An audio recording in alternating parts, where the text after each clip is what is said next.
അന്തരിച്ച PT. Thomas MLA. ആയിരുന്നു. നിയമസഭയ്ക്കകത്തും പുറത്തും മുഖ്യമന്ത്രി പിണറായി വിജയനെ മുൻപ് ചോദ്യശരങ്ങൾ കൊണ്ട് വെള്ളം കുടിപ്പിച്ചത്.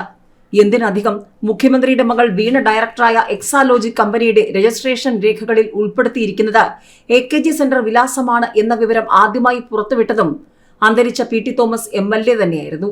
2021 കേരളത്തെ ഞെട്ടിക്കുന്ന ആ വെളിപ്പെടുത്തൽ അന്ന് പുറത്തു കൊണ്ടുവന്നത്. അക്കാലത്ത് തന്നെ കേന്ദ്ര ഏജൻസികൾ എക്സാലോജിക്കിന്റെയും വീണയുടെയും ഇടപാടുകളിൽ അന്വേഷണവും തുടങ്ങിയിരുന്നു എന്നാണ് ഇപ്പോൾ അക്കമിട്ട് മാധ്യമങ്ങൾ റിപ്പോർട്ടുകളിലൂടെ വ്യക്തമാക്കുന്നത്.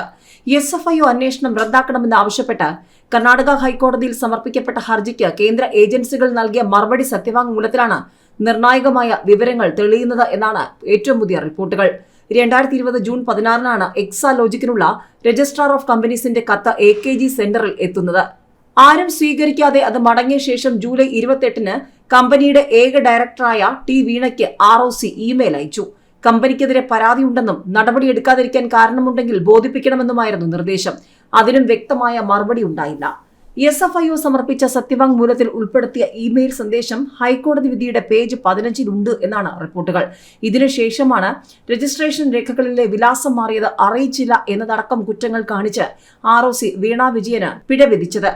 1 ലക്ഷം രൂപ പിഴയിടുകയും പിന്നീട് അത് 20,000 ആക്കി കുറയ്ക്കുകയും ചെയ്തു.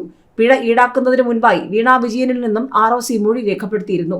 വർക്ക് ഫ്രം ഹോം ആയിരുന്ന കാലത്താണ് AKG സെന്റർ വിലാസം നൽകിയത് എന്നായിരുന്നു വിശദീകരണം.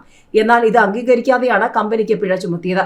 2021 ജനുവരി 29 വിശദമായ അന്വേഷണം ആരംഭിച്ചതായും ROC വീണയെ ഇമെയിൽ മുഖാന്തരം അറിയിച്ചിട്ടുണ്ട്. മാസപ്പടിയിലേക്ക് നയിച്ച CMRL-ലുമായുള്ള കരാർ സംബന്ധിച്ച അന്വേഷണത്തിന്റെ കാര്യമാണ് അന്ന് അറിയിച്ചത്. കഴിഞ്ഞ നിയമസഭാ തെരഞ്ഞെടുപ്പിന് മുൻപ് തന്നെ ഈ പരിശോധനകളും അന്വേഷണങ്ങളും തുടങ്ങിയിരുന്നു എന്നാണ് ഇപ്പോൾ ഹൈക്കോടതിയിലെത്തിയ രേഖകളിൽ നിന്നും വ്യക്തമാക്കുന്നത്. ഇതെല്ലാം അംഗീകരിച്ചാണ് ഈ ഘട്ടത്തിൽ അന്വേഷണത്തിൽ ഇടപെടാനാകില്ല എന്ന നിഗമനത്തിലേക്ക് കർണാടക ഹൈക്കോടതി ജസ്റ്റിസ് ആർ നാഗപ്രസന്ന എത്തിയത്. അങ്ങനെയാണ് SFIO അന്വേഷണം തുടരട്ടെ എന്ന് കർണാടക ഹൈക്കോടതി തീരുമാനിക്കാൻ വഴിയൊരുങ്ങിയതും. സംസ്ഥാനത്ത് പ്രവർത്തിക്കുന്ന മറ്റ് ചില കമ്പനികളുമായും എക്സാലോജിക് അനധികൃത കരാറുകൾ ഉണ്ടാക്കിയെന്ന ഗുരുതരമായ ആരോപണം ഈയിടെ ഉയർന്നിരുന്നു. അതിന്മേലുള്ള സ്ഥിരീകരണവും ഹൈക്കോടതി വിധിയിലൂടെ വരുന്നുണ്ട്. വിധിപ്പകർപ്പിലെ പേജ് 20 ചേർത്തിട്ടുള്ള ഇമെയിൽ സന്ദേശത്തിൽ 2021 ഒക്ടോബർ 1 വീണയുടെ കരിമണൽ കമ്പനിയായ CMRL-ൽ നിന്നും കൈപ്പറ്റിയ തുകയുടെയും സമാനമായ രീതിയിൽ മറ്റ് കമ്പനികളിൽ നിന്നും കൈപ്പറ്റിയ തുകയുടെയും വിശദാംശങ്ങൾ നൽകാൻ ആവശ്യപ്പെട്ടതായി കാണാം. ഈ ഇമെയിലിന്റെ പകർപ്പും പൂർണ്ണമായ വിധിപ്പകർപ്പിലുണ്ട്. മാസപ്പടി ആരോപണം പുറത്തു വന്നത് മുതൽ CPM-ഉം മുഖ്യമന്ത്രിയും പാർട്ടി സംസ്ഥാന സെക്രട്ടറി MV ഗോവിന്ദനും ഉയർത്തിയിരുന്ന എല്ലാ വാദങ്ങളുടെയും അടിത്തറ വേരോടെ ഇളക്കിക്കളഞ്ഞിരിക്കുകയാണ് പുതിയ വസ്തുതകൾ. CMRL-ലുമായി ഉണ്ടാക്കിയ കരാർ അനുസരിച്ച് സേവനമില്ലാതെയാണ് മാസം തോറും വീണ വിജയൻ തുക കൈപ്പറ്റിയിരിക്കുന്നതെന്ന് ആദ്യമായി വെളിപ്പെട്ടത് ആദായനികുതി ഇന്ററിം സെറ്റിൽമെന്റ് ബോർഡിന്റെ ഉത്തരവിലൂടെയാണ്. അത് ഏകപക്ഷീയമാണെന്നും വീണയുടെയോ എക്സാലോജിക്കിന്റെയോ വിശദീകരണം തേടാതെയാണ് ഈ നിഗമനത്തിൽ എന്നായിരുന്നു അന്ന് CPM-ന്റെ നേതാക്കന്മാർ വാദിച്ചത്.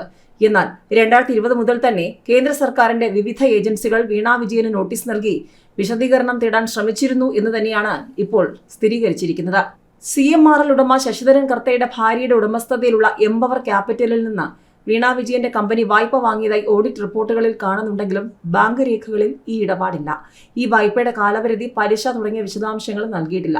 ഇത് പൂർണ്ണമായും തിരിച്ചു കൊടുത്തതിനും രേഖകളില്ല. അതുപോലെ ഈ കാലയളവിൽ നിരവധി ചാരിറ്റബിൾ സംഘടനകളിൽ നിന്നും വീണയുടെ അക്കൗണ്ടിലേക്ക് പണം ഒഴുകിയതായും പരാമർശമുണ്ട്. ഇങ്ങനെയെല്ലാം കൂടുതൽ വിവരങ്ങൾ പുറത്തു വരുമ്പോൾ കൂടുതൽ സങ്കീർണമാവുകയാണ് മുഖ്യമന്ത്രിക്കും മകൾക്കും CPM-നുമുള്ള ചോദ്യങ്ങൾ.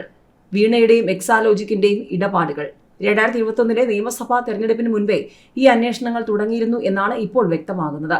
അന്വേഷണത്തിന്റെ ഭാഗമായി ഹാജരാക്കാൻ ആവശ്യപ്പെട്ട വിവരങ്ങളിൽ പലതും നൽകിയിട്ടുമില്ല എന്നും ആക്ഷേപമുണ്ട്.